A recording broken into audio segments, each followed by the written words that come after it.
Alright, in this Knife Thoughts video we're looking at a Spyderco knife. I do fewer modern knives than traditional knives, but this is one that I'm pretty excited to get and show. So it is the Shaman in CPM CruWear and natural canvas micarta handle. And this is a sprint run from Spyderco.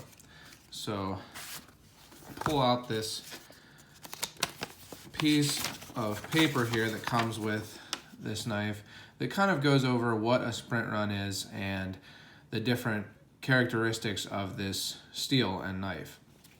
So a sprint run is a limited quantity run of knives that Spyderco does.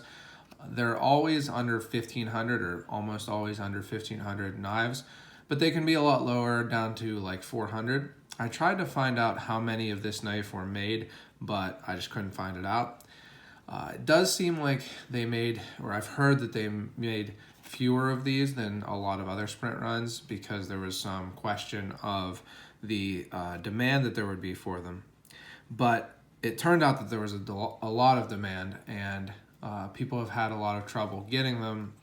They sell out pretty much instantly everywhere they go out for sale. But I was able to get one. I'll talk about where I got it in a second. But it's a Spyderco Shaman, which is one of their current knives in their production catalog. And a sprint run can be a current knife in a different configuration like this one, or it can be a knife that has been discontinued that they're remaking for a short run. And they don't do the same configuration over again. So if there's a sprint run like this, where it's a Shaman and natural canvas micarta and CPM CruWear steel, they won't make it again in that configuration. And I use 1095 most of the time because I carry a lot of traditional knives, so I don't worry too much about super steels and things like that. But CruWear is a steel that is supposed to be really good. So it's not a stainless steel, it is a carbon steel, and Spyderco includes a little card that kind of tells you that you have to take care of it. A lot of people who don't use carbon steel will let it rust and be upset with that. But it's a steel that has higher wear resistance than something like D2, somewhere between D2 and S30V, but it's also tough. So it's a tougher steel than something like M2 or D2 and things like that, and it is a CPM steel, so it's a powdered metal steel. So I'm sure it'll be really good. Spyderco tends to heat treat their steels really well to a high hardness and get it pretty close to the optimal heat treat, so I'm sure it's really well done.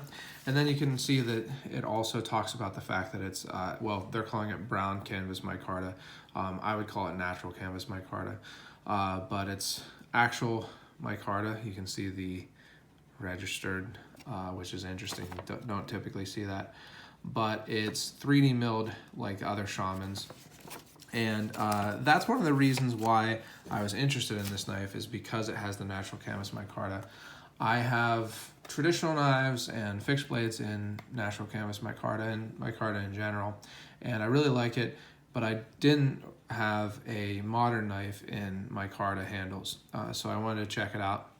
And I tried to get it a couple places and missed out, like a lot of people. And then Jay of Knives Ship Free was able to get one for me, and I was really happy with that. I got to meet him at the Gradation Cutlery Rendezvous this past year in August of 2019, and it seems like he's doing a really great job at Knives Ship Free. Seems like he's a genuine knife enthusiast, and I was really happy that he was able to get one for me. So here's the knife finally. As you can see, it's a nice big beefy knife. I'm going to compare it to the Native 5. So the Shaman came out before the recent Spyderco Native Chief, and it seemed like the Shaman was going to kind of replace the Chief. The Spyderco Native Chief is a knife that has been on its way to coming out for a long time, or at least people were hoping that it was on its way to coming out for a long time. They made a prototype in something like 1999, and it finally came out here this year in 2019. So 20 years.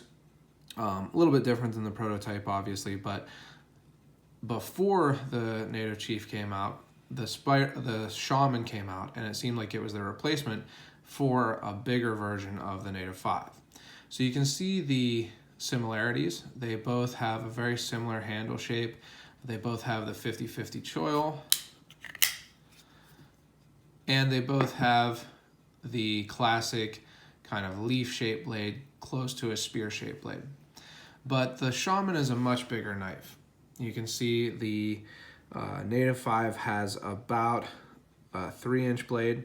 The Shaman has about a 3.5, maybe a little bit more inch blade. And it's a thicker blade also. So you can see that it definitely a wider, thicker blade stock.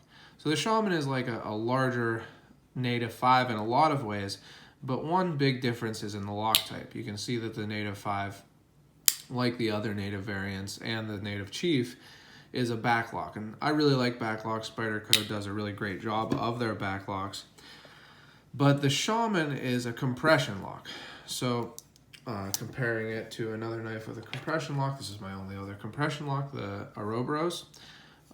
You can see that it is a different locking style. And how it works is it's like a liner lock, except on the back. So here's another knife that you might be familiar with, the Rat 1, really classic budget knife. You can see the size comparison here. But if you look at a liner lock like on the Rat 1,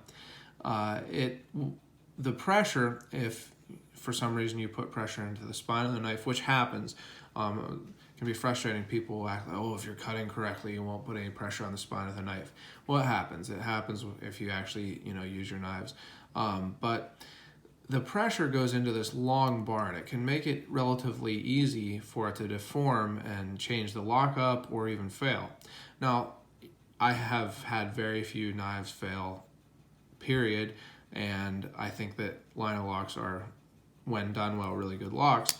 But if you look at the difference here with a compression lock, rather than going into the long length of this tab, it goes the other direction. It goes, rather than vertical, the pressure goes horizontal if you press into the spine. It's pressing from this radius tag, is pressing into the tab and then through the tab up into the stop pin. So it makes it probably a stronger lock. The other thing is it makes it so you don't have to have your fingers in the way of the blade when you close it. So pretty easy to open and close.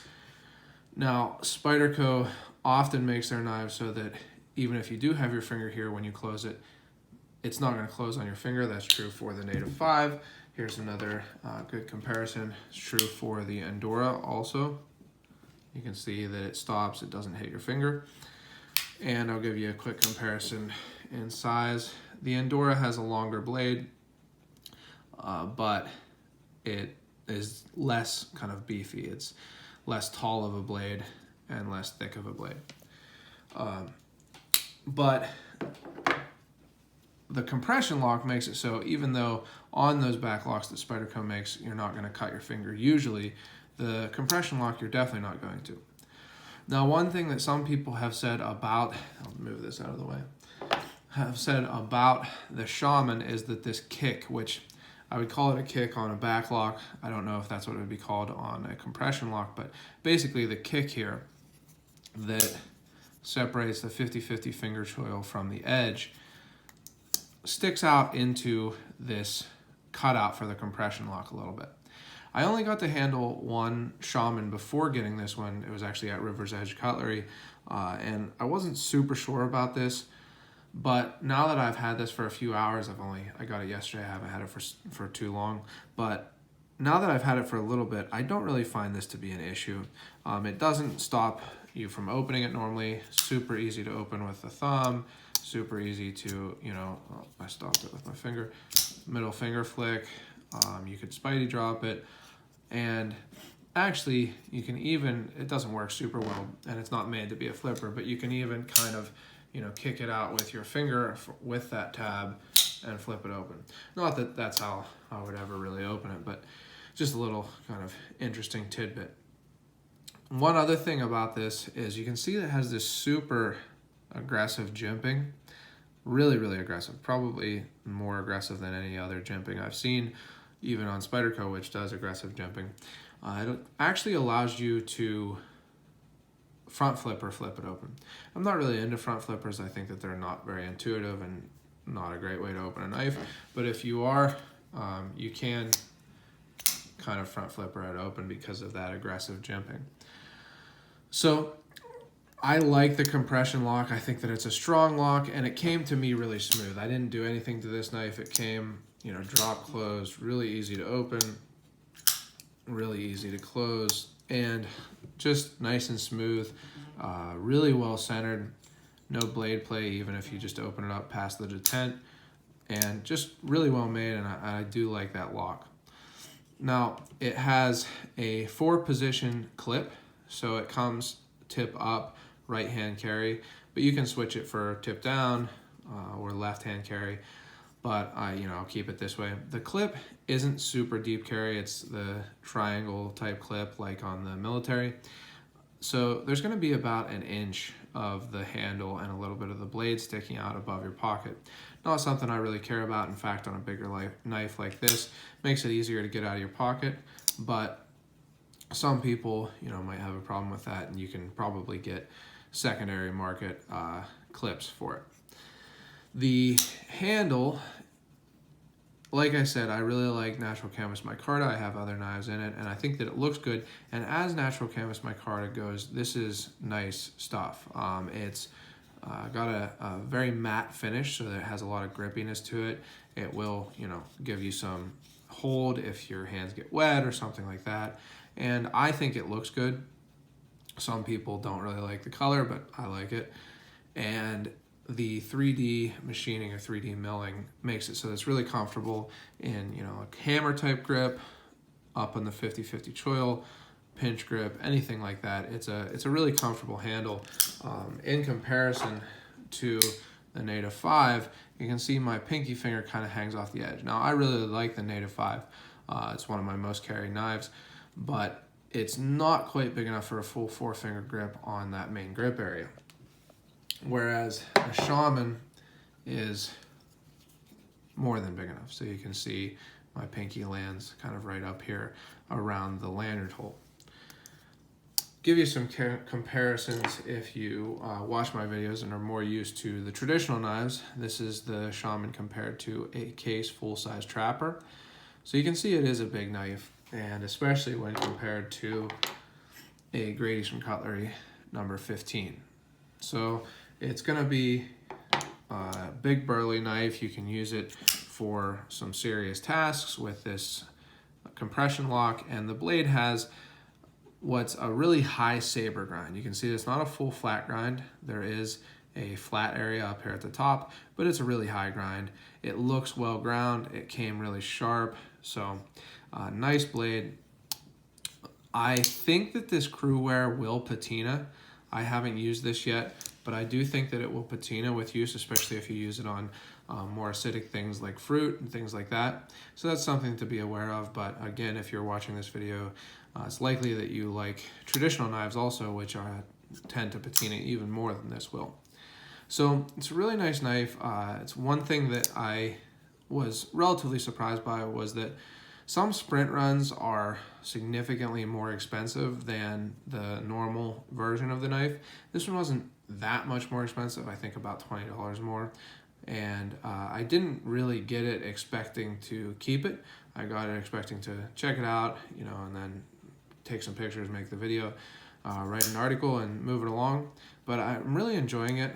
It seems like it would make a really good using knife. So, like I said, it's really tough to get these, but if you're able to get one, I highly suggest it. And to be honest, I think that the Shaman in its normal configuration with black G10 3D milled handles and I believe S30V, could be S35VN steel, would also make a really great, heavy duty using knife. So if you like the looks of this, you can check that out. It is possible to get third party canvas micarta scales, so that's something to think about if you want to get a normal version of the Shaman and then get your own scales.